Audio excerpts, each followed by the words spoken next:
শিক্ষক আর এই স্কুল, এই তিনটি প্রতিষ্ঠানের সঙ্গে আমাদের দীর্ঘদিনের যোগাযোগ। আপনারা শুনেছেন আজকে যিনি আমার পাশে দাঁড়িয়ে আছেন তার স্বর্গীয় পিতা, তার সঙ্গে আমাদের একটি বিশেষ সম্পর্ক ছিল এবং আমরা সবসময় এখানে এসেছি, তাদের বাড়িতে গিয়েছি এবং আমরা এখানে পূজায় অংশগ্রহণ করেছি। এই বাজারের স্কুলের এবং এই বাজারের গ্যাস সংযোগ আমরা করেছিলাম। যখন বলাছে পাইপ দিয়ে গ্যাস আসবে, এটা কেউ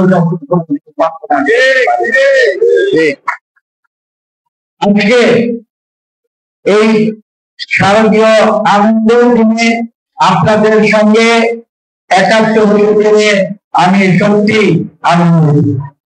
আমি একটি কথা এখানে বলবো যে যে অনুষ্ঠানে আমরা এসেছি, মা দুর্গার যে আগমন, শারদীয় যে পূজা, সেই পূজাটি কিন্তু আপনাদের জীবনে সবচেয়ে গুরুত্বপূর্ণ একটি অনুষ্ঠান এবং সেই অনুষ্ঠানে আমরা আসি, অংশগ্রহণ করি, আনন্দ ভাগ করে নিই।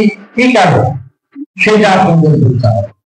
আমরা আসি বিশেষ করে এই কারণে যে আপনাদের এই শারদীয় দুর্গা পূজার যে শিক্ষা, সেখান থেকে আমরা শিক্ষা নিতে হবে। সেই শিক্ষাটি কি? সেই শিক্ষাটি হচ্ছে যে পৃথিবী থেকে সমস্ত অন্যায়কে, সমস্ত পাপকে, সমস্ত পাপকে, সমস্ত অন্যায়কে, সমস্ত নির্যাতনকে, সমস্ত দুর্বিনীত মানুষকে প্রতিহত করার জন্য মা দুর্গা আপনাদের মধ্যে আসেন। তাকে আমরা কি বলি? মহিষাসুর মর্দিনী। কেন? কাজে এটা আপনাদের মনে রাখতে হবে এবং এর থেকে আপনাদের শিক্ষা নিতে হবে। পৃথিবীতে যেটা বাস্তব সত্য, কিছু মানুষ তারা অসুরের রূপ নিয়ে এই পৃথিবীতে তারা অপকর্ম করে, তারা অন্যায় করে, তারা পাপ করে এবং সেই কারণেই কিন্তু অন্যায়ের সঙ্গে এই যে ন্যায়ের যে সংগ্রাম, সেই সংগ্রাম কিন্তু পৃথিবীতে চিরকাল চলে এসেছে।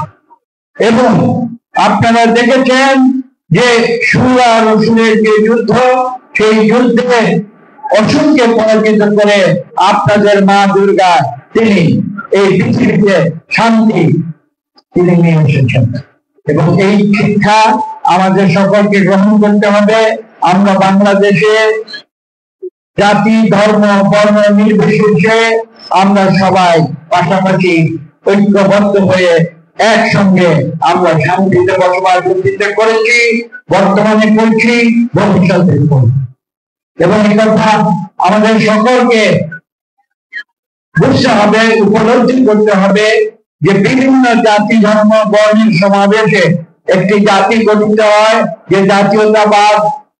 আমরা বিএনপি আমাদের প্রতিষ্ঠাতা স্বাধীনতা যুদ্ধের ঘোষক শহীদ প্রেসিডেন্ট জিয়াউর রহমান বীর উত্তম, তিনি যেটাকে সংজ্ঞায়িত করে গেছেন তার নাম হচ্ছে বাংলাদেশী জাতীয়তাবাদ। আপনারা মনে রাখবেন, আমরা কোন সংখ্যালঘু, সংখ্যাগুরু এই কথায় আমাদের কোন বিশ্বাস নেই। আমরা সেই কথা আলোচনা করি, আমরা এই কথা আলোচনা করি।